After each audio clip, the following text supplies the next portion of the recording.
The encounter begins. The night was crisp and quiet, the kind that settles over the suburbs with a serene hush. Streetlights cast long shadows on the pavement, their soft glow illuminating empty streets.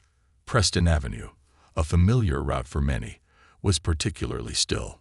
Most residents were tucked away in their homes, their lives neatly folded into the safety of the night. Anthony Daniels, a man in his late 40s with a composed demeanor, navigated the route home in his sleek, black SUV. His posture was relaxed but alert, his hands resting firmly on the steering wheel. His eyes flicked occasionally to the dashboard, the gentle glow reflecting on his face.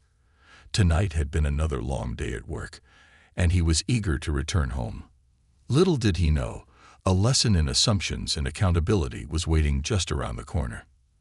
At the edge of a dimly lit gas station, a patrol car sat idle, its engine a low hum against the silence. Officer James Whitman, a relatively young officer with a firm jaw and a demeanor that oscillated between confidence and overzealousness, observed the passing cars. His sharp eyes caught the black SUV as it passed, and something about it made him sit up straighter. Maybe it was the tinted windows or the way it moved smoothly down the road, but a seed of suspicion had already taken root in his mind. With a flick of his wrist, he turned on his headlights and pulled out onto the road. His patrol car closed the gap quickly, and soon the telltale flash of red and blue lights filled Anthony's rearview mirror. A brief whoop of the siren punctuated the stillness, signaling the driver to pull over. Anthony sighed, his expression remaining calm. This wasn't the first time he had been stopped, and he doubted it would be the last. He signaled, slowed down, and parked on the shoulder. He adjusted his rearview mirror, ensuring he had a clear view of the approaching officer. Years of experience had taught him how to handle situations like this. Patience was his armor, composure his shield. Officer Whitman stepped out of his patrol car, his uniform crisp and his flashlight already in hand. He adjusted his belt as he walked, his every step measured. His thoughts raced as he approached the SUV. What's a guy like him doing in a car like this? He wondered, a thought that revealed more about himself than the driver. "Good evening, officer," Anthony greeted as the window lowered. His voice was steady, his tone neutral. The beam of the flashlight danced across Anthony's face, briefly illuminating his calm expression. "License and registration," Whitman demanded curtly, ignoring the pleasantries. His tone was clipped, authoritative. Anthony complied without hesitation, his movements deliberate and slow. He retrieved his wallet, extracted his license, and handed it over. "Is there a problem, officer?" he asked, his voice betraying no irritation or impatience. Whitman scanned the license, his eyes darting to the man before him and back to the document. "Do you know why I pulled you over?" he asked, his tone sharp. "No, officer, I don't," Anthony replied. Whitman crossed his arms, his flashlight now resting on the car's dashboard. "You rolled through a stop sign a few blocks back," he said, his tone accusatory. "That's dangerous, especially around here." Anthony nodded slightly. "I understand. I apologize if I missed it." Whitman tilted his head, scrutinizing Anthony's calm demeanor. "This is a nice car," he said, his voice tinged with something Anthony recognized all too well. "Is it yours?" "Yes, officer. It's registered under my name," Anthony replied evenly. "You're welcome to check." Whitman's eyes narrowed as he tapped the roof of the car with his flashlight. "Registration," he ordered, nodding toward the glove compartment. Anthony leaned over slowly, his movements deliberate, his hands visible at all times. Whitman's hand drifted closer to his holster, a subtle but telling gesture that Anthony didn't miss. The registration was handed over, and Whitman examined it with exaggerated care. "Everything seems to check out," he muttered, his tone suggesting otherwise. "But where exactly are you coming from tonight?" "Work," Anthony replied simply, his tone steady. He offered no further details, knowing that too much information could be twisted, and too little would be deemed suspicious. "Work, ha?" Whitman pressed, leaning closer. "And what do you do?" "I'm in law enforcement," Anthony replied, his words measured. He could have elaborated, but something told him this wasn't the time to reveal everything. Whitman froze for a moment, the words hanging in the air. He quickly masked his surprise with a skeptical smirk. "Oh, really?" he asked. "And where exactly do you serve?" Anthony met his gaze evenly. "Downtown. Been with the department for over 20 years. Whitman's posture stiffened. His skepticism deepened as though the truth were an affront to his assumptions. "We'll see about that," he muttered, turning back toward his patrol car. Anthony watched him go, leaning back in his seat with a quiet exhale. This wasn't the first time his identity had been questioned, but it didn't make the experience any less frustrating. Through the rearview mirror, he observed Whitman gesturing animatedly as he spoke into his radio. Minutes ticked by, each one stretching longer than the last. When Whitman returned, his expression was tight, his posture rigid. "Mr. Daniels," he began, emphasizing the name as if it didn't quite sit right on his tongue. "Your records check out, but I'm going to need you to step out of the vehicle." Anthony frowned, his calm demeanor intact but tinged with a hint of irritation. "May I ask why, officer?" "I've already provided all the required documentation." "Step out of the car," Whitman repeated, his voice more forceful. His hand hovered near his belt again, a subtle but unmistakable threat. Anthony complied, opening the door and stepping out slowly. His towering frame seemed to unsettle Whitman, who instinctively took a step back. "Turn around and face the vehicle," Whitman ordered. "Keep your hands where I can see them." Anthony placed his hands lightly on the SUV's roof, the cool metal a stark reminder of how quickly situations like these could escalate. Whitman began a cursory pat-down, his movements stiff and uneasy. "You said you're in law enforcement," Whitman remarked, his tone laced with disbelief. "Got any proof of that?" Anthony tilted his head slightly. "In my wallet, officer. The badge is in the inner pocket." Whitman hesitated before stepping back. "Take it out slowly." Anthony retrieved his wallet with deliberate care and held up the badge. The polished surface caught the streetlight, glinting like a quiet accusation. "Captain Anthony Daniels, Downtown Precinct," he said calmly, his tone unyielding. Whitman froze, his face a mixture of shock and disbelief. For a moment, he seemed paralyzed, the weight of his assumptions crashing down on him like a wave. Finally, he managed to stammer, "Captain, if that's true, why didn't you say so from the start?" Anthony lowered his hands, his expression firm but composed.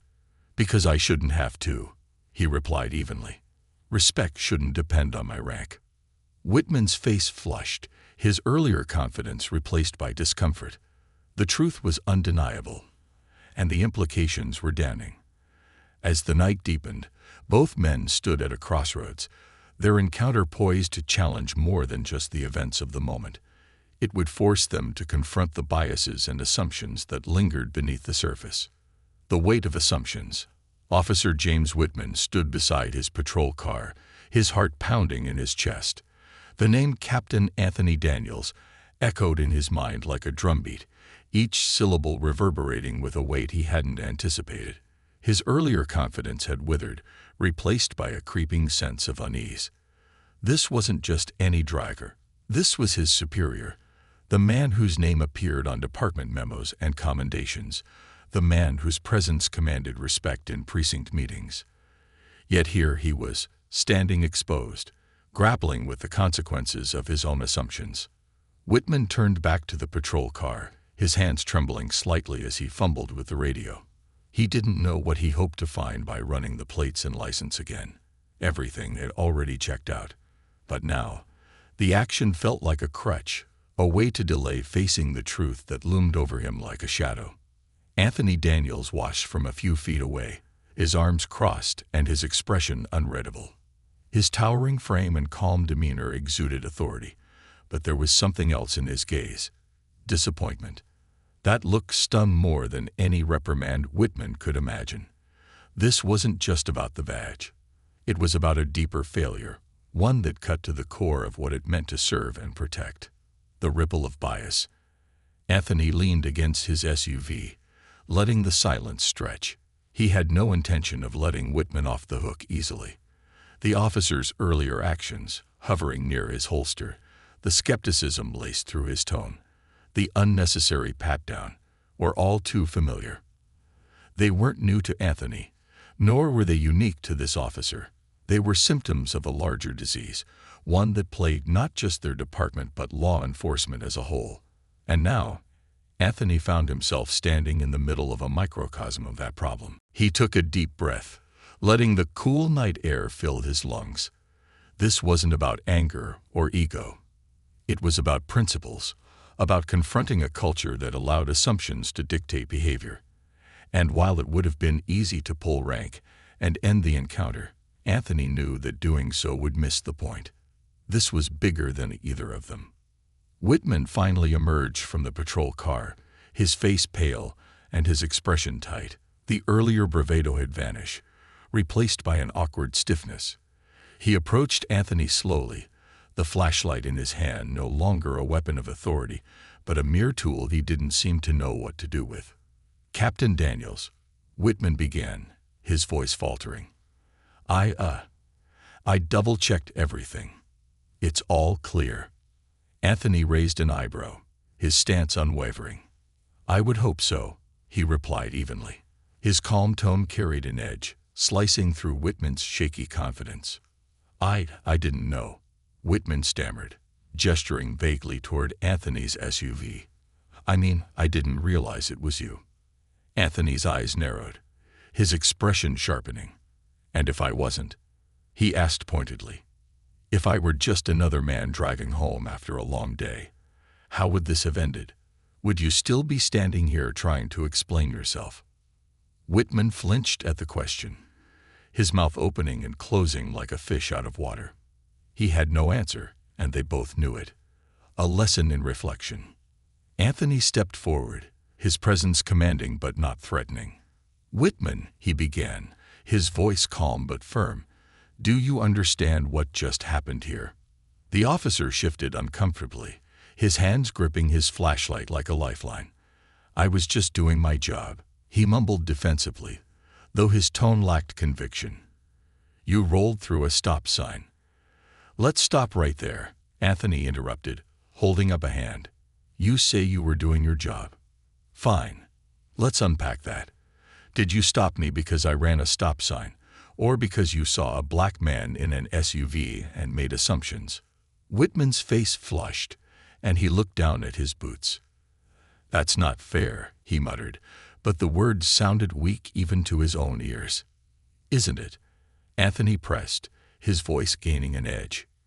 "You questioned whether the car was mine. You hovered near your holster. You escalated a routine stop into a pat-down without cause.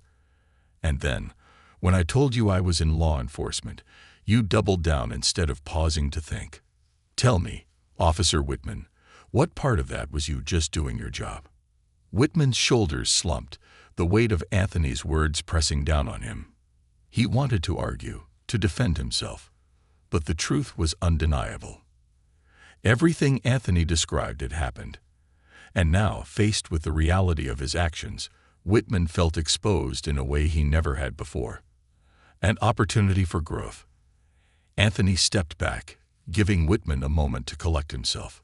"Here's the thing," he continued, his tone softening slightly. "This isn't just about you and me. This is about what you represent when you wear that uniform. Every action you take reflects on this department and the community you're supposed to serve. And tonight, you failed both." Whitman swallowed hard, his throat dry. I didn't mean." "You didn't mean to get caught." Anthony cut in, his voice sharp. "That's the problem. Whitman, you're not thinking about the consequences of your actions until you're forced to. But what if I wasn't who I am? What if I didn't have a badge to protect me? How would this story have ended?" Whitman opened his mouth to respond but found no words. Instead, he looked away, his jaw tightening as he grappled with the uncomfortable truth. Anthony sighed, the tension in his shoulders easing slightly. "Look," he said, his tone softening further, "I'm not here to destroy your career. But I am here to make sure you understand the gravity of what just happened. This isn't just about a mistake. It's about recognizing your biases and doing the work to overcome them." The power of accountability. The silence between them stretched, heavy with unspoken truths. Finally, Whitman looked up, his eyes meeting Anthony's. "I'm sorry," he said, his voice barely above a whisper. "I let my assumptions get the better of me. It wasn't right." Anthony nodded slowly, acknowledging the apology without fully accepting it. "Acknowledging the problem is the first step," he said. "But apologies mean nothing if they don't lead to change. The question is, Whitman, what are you going to do differently?" The officer hesitated, his mind racing. I'll take the bias training again," he offered. "And I'll—" "Not enough," Anthony interrupted. "Training is a start, but it's not the solution. You need to hold yourself accountable every single day. Challenge your assumptions, reflect on your actions, and when you see others on the force making the same mistakes, call them out. Understand?" Whitman nodded, his expression resolute. "Yes, sir," he said. "I understand." A step forward. Anthony studied him for a moment, then extended a hand. "Good," he said, "because this isn't about punishment. It's about growth. And if you're willing to do the work, I'm willing to help." Whitman shook his hand, the gesture carrying more weight than words could convey. As the night stretched on, both men parted ways, one humbled, the other resolved. For Whitman, the encounter was a wake-up call, a moment of reckoning that would stay with him for years to come. For Anthony, it was another step in the ongoing fight to confront bias and foster accountability within the ranks of law enforcement. But the journey was far from over. For both men, the road ahead would be long and challenging, marked by opportunities to learn, grow, and build a better future, one encounter at a time. Ripples in the water. The next morning, the events of the previous night lingered heavily in Officer Whitman's mind. He sat at his kitchen table, a mug of coffee cooling in his hands, staring blankly at the sunlight filtering through the curtains. Normally, mornings were a time for routine, a brief reprieve before stepping back into the uniform. Today, however, was different. The encounter with Captain Anthony Daniels had etched itself deeply into his thoughts, like an uncomfortable itch he couldn't scratch.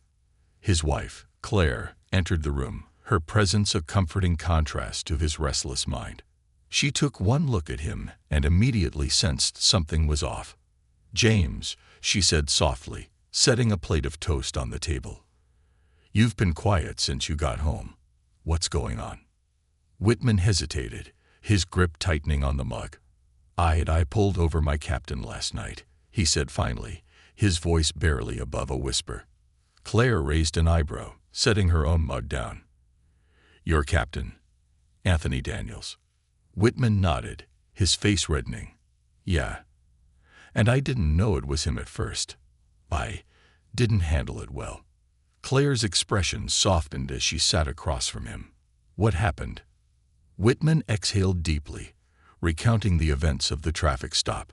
He spared no detail, from the moment he spotted the SUV to the moment Captain Daniels revealed his badge.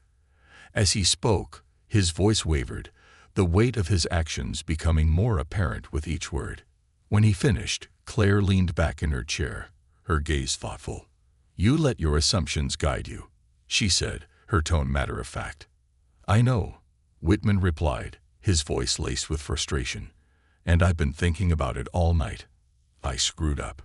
Claire reached across the table, placing a hand over his. "James, we all make mistakes. The question is, what are you going to do about it?"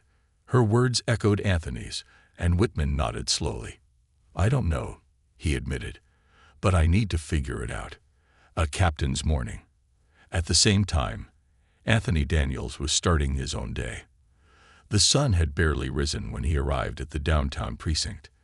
His uniform was impeccably pressed, his badge gleaming against the fabric. But beneath the polished exterior, Anthony was wrestling with his own thoughts. The encounter with Whitman wasn't unique, but it had struck a chord. It wasn't just about one officer's actions. It was a reminder of the systemic issues that permeated their profession. As a captain, Anthony had fought to build a department that prioritized fairness, respect, and accountability. Yet moments like the previous night underscored how far they still had to go. He entered the precinct, the familiar hum of activity greeting him.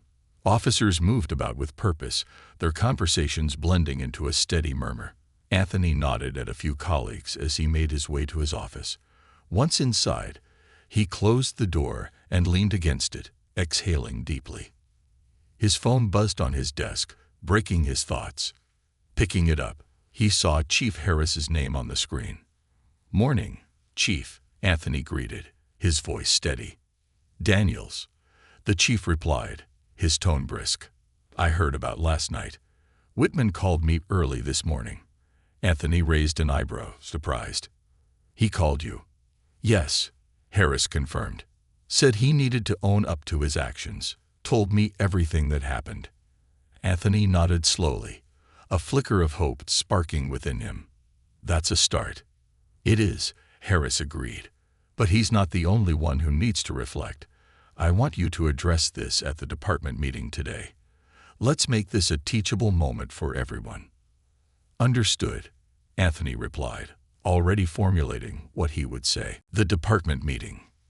By midday, the entire precinct gathered in the large conference room. Officers of all ranks filled the space, their chatter subsiding as Anthony stepped to the front. He scanned the room, his gaze landing briefly on Whitman, who sat near the back, his expression a mix of nervousness and resolve.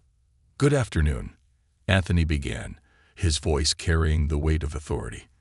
"I want to talk about something important today, something that affects all of us, whether we realize it or not." The room fell silent, the weight of his words settling over them. "Last night, I was pulled over by one of our own," Anthony continued, his tone even. "And while the stop itself could have been routine, the way it was handled was anything but." He paused, letting the statement sink in. What happened last night wasn't just about one officer's actions. It was about the assumptions and biases that we carry, whether consciously or unconsciously, and how those biases affect the way we do our jobs. Murmurs rippled through the room, but Anthony pressed on. "We wear this uniform to serve and protect.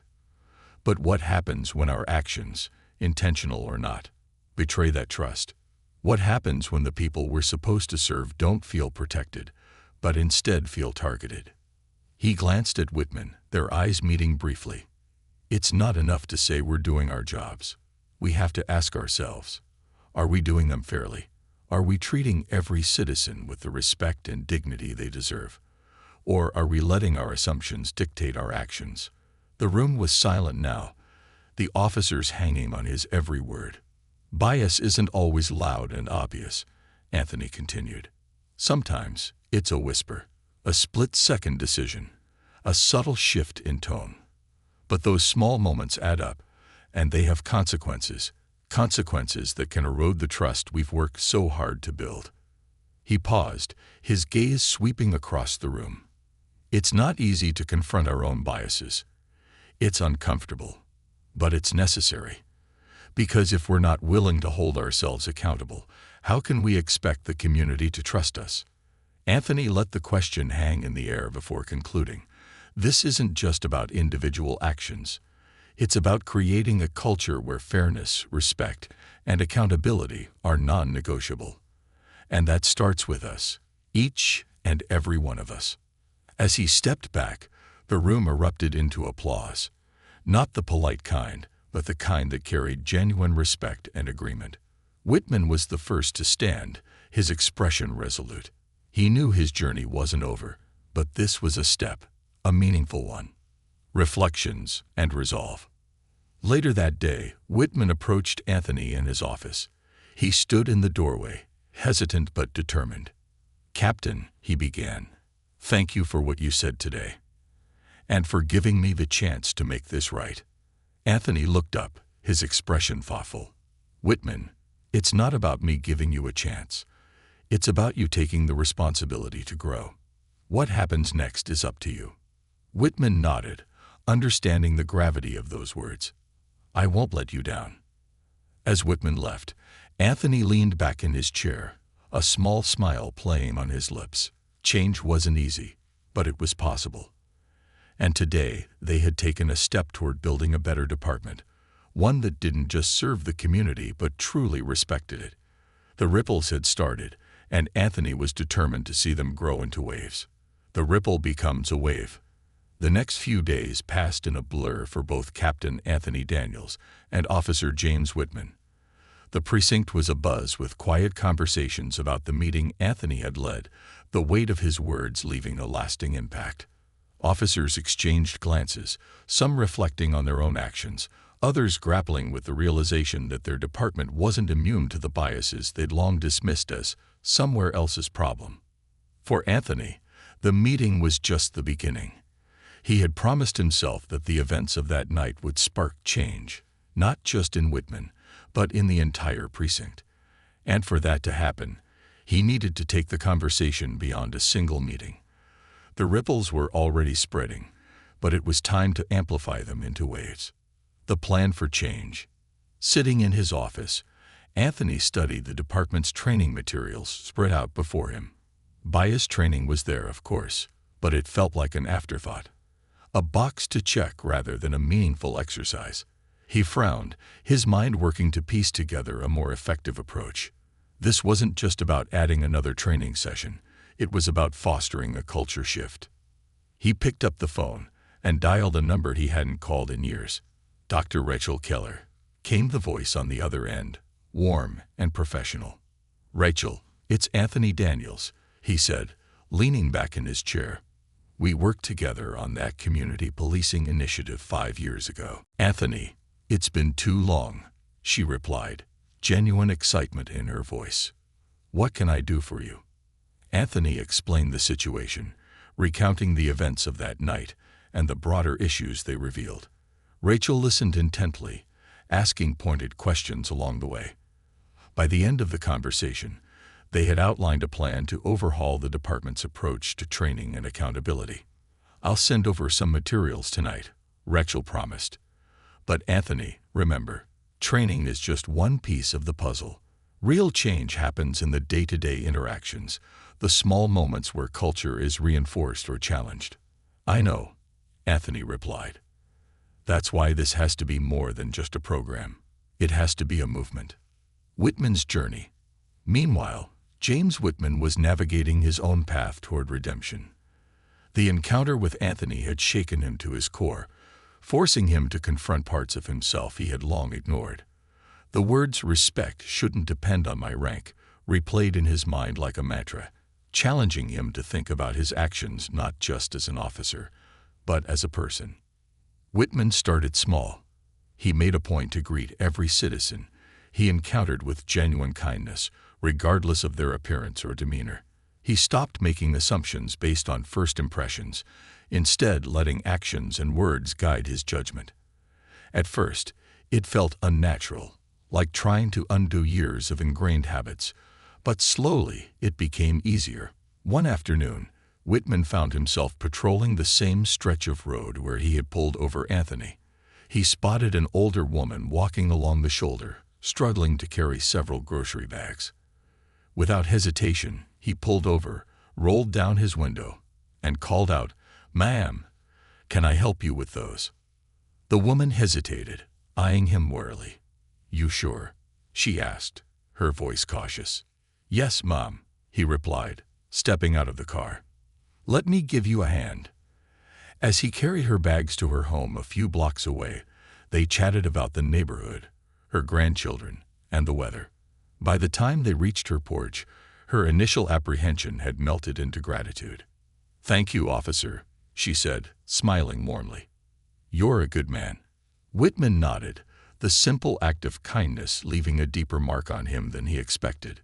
It was a small moment, but it felt like progress. The town hall. A week after the department meeting, Anthony organized a community town hall. He knew that real change couldn't happen in isolation. It required collaboration between the police and the people they served. Flyers went out, emails were sent, and the precinct's social media channels buzzed with the announcement. The auditorium was packed that evening, filled with a mix of residents, officers, and community leaders. Anthony stood at the front, a microphone in hand, as he surveyed the crowd. Among them, he spotted familiar faces, neighbors, business owners, even a few people he had encountered on patrol over the years. Whitman sat near the back, his posture attentive, as though he were a student eager to learn. "Good evening," Anthony began, his voice steady and confident. "Thank you all for being here tonight. This isn't just a meeting. It's the start of a conversation about trust, accountability, and how we can work together to build a safer, more equitable community." He spoke candidly about the challenges facing the department, including the biases that too often influence their interactions. He didn't shy away from the hard truths, but he also emphasized the steps they were taking to address them. "We're not here to point fingers or place blame," he said. "We're here to find solutions, because at the end of the day, we all want the same thing: community where everyone feels safe and respected." The crowd listened intently, and when it was time for questions, hands shot up across the room. Residents shared their concerns, their frustrations, and their hopes. Officers, including Whitman, spoke about the pressures they faced and the changes they wanted to see within the department. The dialogue was raw and honest, at times uncomfortable, but it was exactly what Anthony had hoped for. By the end of the evening, the energy in the room was one of cautious optimism, a belief that change, while difficult, was possible. A meeting with the chief. The next morning, Anthony sat across from Chief Harris in his office. The chief leaned back in his chair, sipping his coffee as Anthony outlined the outcomes of the town hall. "It went better than I expected," Anthony admitted. "People were engaged, and they're willing to work with us.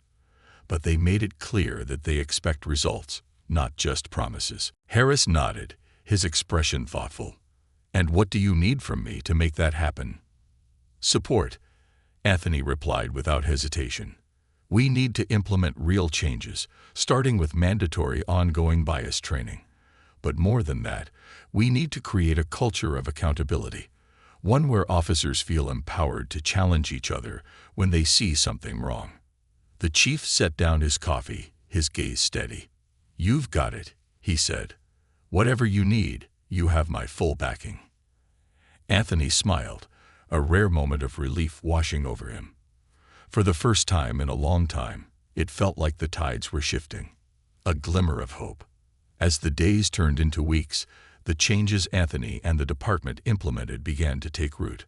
Officers participated in small group workshops led by Dr. Keller, where they discussed real-life scenarios and reflected on their biases.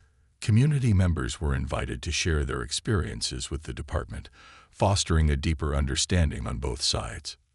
Whitman, in particular, became a surprising advocate for the new initiatives. He volunteered to mentor younger officers, sharing his own mistakes as cautionary tales. His relationship with Anthony evolved from one of tension to one of mutual respect, the two men often collaborating on ways to strengthen the department's ties with the community. One evening, as Anthony drove home, he found himself reflecting on the journey so far. There was still a long way to go, but for the first time, he felt hopeful. Change was never easy, but it was always worth fighting for. And as he turned onto Preston Avenue, the familiar stretch of road where it had all begun, he couldn't help but smile. The ripple had become a wave, and it was only the beginning. The quiet shift. Weeks turned into months, and the precinct began to see subtle but meaningful changes. Officer Whitman, once a source of tension, had started to emerge as an unlikely advocate for growth. He walked the beat with a newfound humility, his interactions with the community noticeably different. He wasn't perfect. Change rarely came without missteps. But his effort was genuine, and people began to notice. At the same time, Captain Anthony Daniels pushed forward with his initiatives. The mandatory bias training sessions were underway, led by Dr. Rachel Keller, whose thoughtful and interactive approach garnered both praise and resistance. Officers sat in small groups, sharing experiences and confronting uncomfortable truths. Whitman attended every session, often sitting near the front, his posture a mix of discomfort and determination. Resistance and progress. Not everyone embraced the changes. Some officers grumbled in the hallways, their complaints a low murmur that Anthony couldn't ignore. "Why are we doing this?" one officer muttered to another as they exited a session. "I've never treated anyone unfairly. This feels like punishment for something I didn't do." Anthony overheard but didn't intervene. He knew change often bred resistance. Instead, he scheduled a series of one-on-one conversations with officers who expressed doubts. Whitman was among the first to volunteer to help bridge the gap. During one of these sessions, Anthony sat across from Officer Jack Reese, a veteran of 15 years who had been particularly vocal in his opposition. "This training doesn't apply to me," Reese said bluntly, his arms crossed. "I treat everyone the same." Anthony leaned forward, his expression calm but firm. "Jack, let me ask you something. Do you ever find yourself making snap judgments? Not out of malice, but instinctively?" Reese hesitated, his brows furrowing. "Maybe. But that's human nature." "Exactly," Anthony replied. "It's human nature. And that's why we need to be aware of it. This training isn't about calling you a bad officer. It's about making sure that those split-second judgments don't lead to actions we can't take back." Reese was silent for a moment, his resistance softening. "I'll give it another shot," he said finally. "But only because I trust you, Captain." A turning point. One late afternoon, as Anthony was preparing to leave the precinct, Whitman knocked on his office door. "Got a minute, Captain?" he asked, stepping inside without waiting for an answer. "What's on your mind, Whitman?" Anthony asked, gesturing for him to sit. "I wanted to tell you about something that happened on patrol today," Whitman began. "I stopped a guy for a broken taillight. He was nervous, kept fidgeting, and I could feel myself jumping to conclusions." Anthony raised an eyebrow. "And what did you do?" "I paused," Whitman said, a hint of pride in his voice. "I reminded myself that his reaction wasn't about me. It was about whatever he's been through before.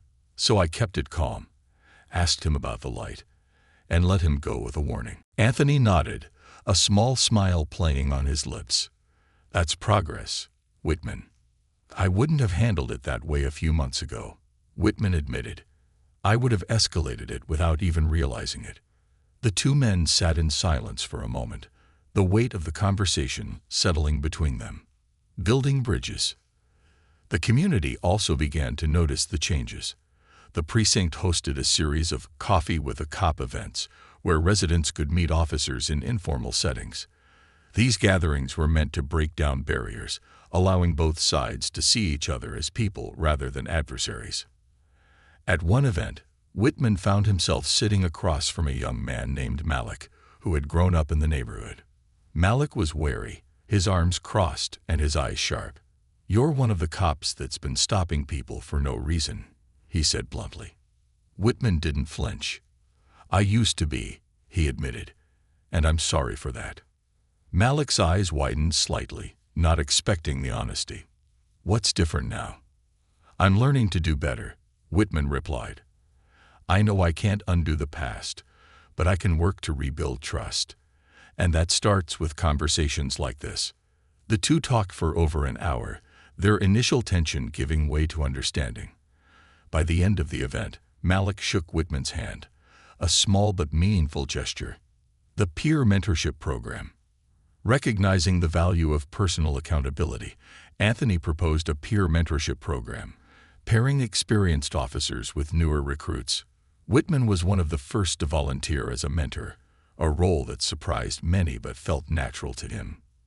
His mentee, Officer Clara Ramirez, was fresh out of the academy, full of energy but lacking field experience. On their first day together, Whitman took her on a walk through one of the neighborhood's busiest areas. "Listen to the people," Whitman advised as they walked. "Don't just hear their words, pay attention to their tone, their body language. They'll tell you what they need, even if they don't say it directly. Clara nodded, her eyes wide as she soaked in his advice. Later that day, they responded to a call about a loud argument at a local corner store. When they arrived, they found two men shouting at each other, their voices echoing through the aisles. Whitman stepped forward, his demeanor calm. "Gentlemen," he said, his voice steady but firm. "Let's talk this out." The men looked at him, their aggression softening under his composed presence. Clara watched closely, noting how Whitman diffused the situation without escalating it. Afterward, she turned to him. "How did you know they wouldn't lash out?" Whitman smiled faintly. "I didn't, but I gave them the respect they deserved, and they responded in kind. Most people just want to be heard." A department transformed. Months later, the precinct held its annual award ceremony. Anthony stood at the podium, addressing a room filled with officers and community members.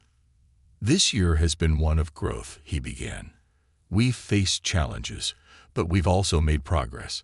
And that progress wouldn't have been possible without the willingness of this department and this community to have difficult conversations and do the work." He looked out into the audience, his gaze landing on Whitman. "There's one officer in particular who exemplifies what it means to grow and lead by example. Officer James Whitman, would you join me up here?" The room erupted into applause as Whitman rose, his face a mixture of surprise and pride. He walked to the stage, shaking Anthony's hand as the captain pinned a commendation to his uniform. "This award isn't just for your actions," Anthony said, his voice carrying through the room. "It's for your willingness to confront your own biases, to learn from your mistakes, and to help others do the same." As Whitman returned to his seat, he felt a sense of fulfillment he hadn't experienced before. The path had been difficult, but it had also been worth it. The wave takes hold. By the end of the year, the precinct had undergone a quiet transformation. The changes weren't flashy or dramatic, but they were real. Officers approached their work with greater mindfulness, and the community responded with cautious optimism. The ripple Anthony had started had grown into a wave, and while the journey was far from over, it was clear they were heading in the right direction. For Anthony and Whitman, the events of that night on Preston Avenue had been a turning point, not just for them, but for everyone around them. It was a testament to the power of accountability, humility, and the belief that even the smallest actions could lead to meaningful change. The evolution of trust. The precinct hummed with a sense of cautious optimism. The changes Anthony Daniels had championed were taking root, and even the most resistant officers began to acknowledge that something significant was happening. It wasn't just about new protocols or training sessions. It was about a shift in culture, a slow but steady evolution toward empathy, respect, and accountability. For Anthony, the transformation was gratifying, but he knew the work was far from over. Trust, he often reminded his team, was like a fragile bridge. It took years to build, but a single misstep could send it crumbling. And while the bridge between the department and the community was stronger than before, cracks still remained. A community in transition. One cold November evening, Anthony found himself at a community meeting in a local church basement. The room was packed, a blend of residents, officers, and local leaders.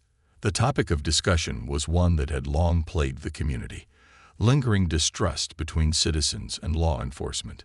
As the meeting began, an older man named Mr. Jenkins, a longtime resident, stood to speak.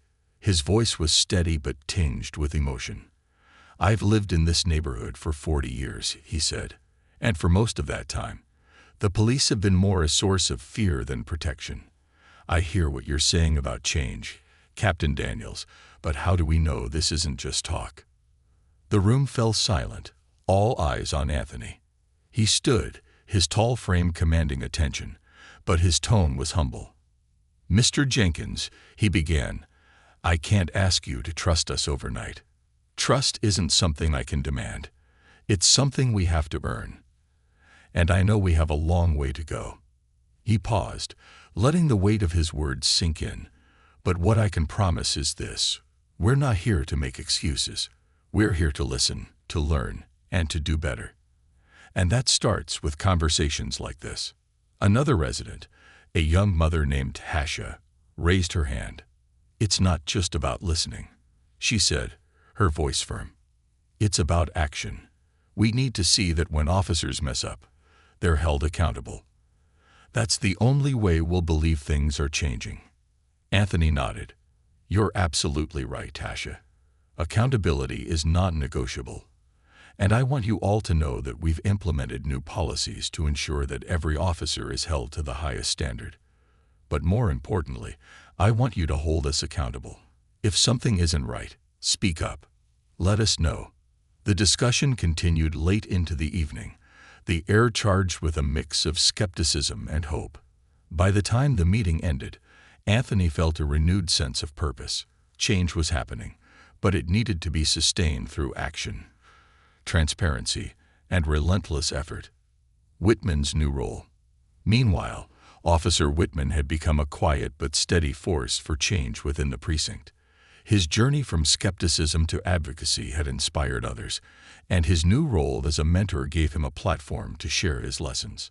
One of his mentees, Officer Clara Ramirez, approached him one afternoon with a question that stopped him in his tracks. Officer Whitman, she began, how do you deal with guilt? I mean, from making mistakes in the field. Whitman looked at her, his expression thoughtful. It's not easy, he admitted. There are nights I still think about the things I got wrong. But what matters is what you do with that guilt. You can let it weigh you down, or you can use it as a reminder to do better. Clara nodded, her eyes wide with understanding. I made a mistake last week, she confessed. I jumped to conclusions during a call, and I think I scared the guy more than I needed to. I didn't mean to, but it happened. Whitman finished for her. And the fact that you're reflecting on it means you're already on the right path. Own up to it, learn from it, and don't let it happen again. That's all any of us can do. The celebration of progress. As winter approached, the precinct hosted a Community Appreciation Day, a chance to bring residents and officers together in a spirit of collaboration and celebration. The event was held in a local park, with food trucks, live music, and activities for kids.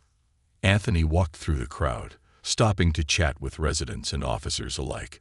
He saw Whitman playing basketball with a group of teenagers, laughing as they teased him about his lackluster skills. Nearby, Officer Ramirez was helping a little girl paint a picture, her uniform smudged with bright streaks of blue and yellow. A familiar voice called out, and Anthony turned to see Mr. Jenkins waving him over. Captain Daniels, the older man said, his tone warmer than it had been at the meeting. I'll admit, I was skeptical, but seeing this, it gives me hope. Anthony smiled. That means a lot, Mr. Jenkins, but we're not done yet. This is just the beginning. Jenkins nodded, his expression softening. You're right, but it's a good beginning. The ripple becomes a movement. That evening, as the sun set and the event wound down, Anthony found himself standing at the edge of the park, watching the community come together in ways he hadn't seen before. The laughter of children, the easy conversations between officers and residents, it was a glimpse of what he had always hoped for. Whitman joined him, holding a bottle of water and looking out at the scene. Feels different, doesn't it? He said quietly. It does, Anthony replied. But it's not just a feeling. It's real. And it's because of people like you who are willing to put in the work. Whitman shook his head. You're the one who started this, Captain. I just followed your lead. Anthony turned to him, his expression serious. No, Whitman, you didn't just follow. You took ownership. That's what leadership looks like.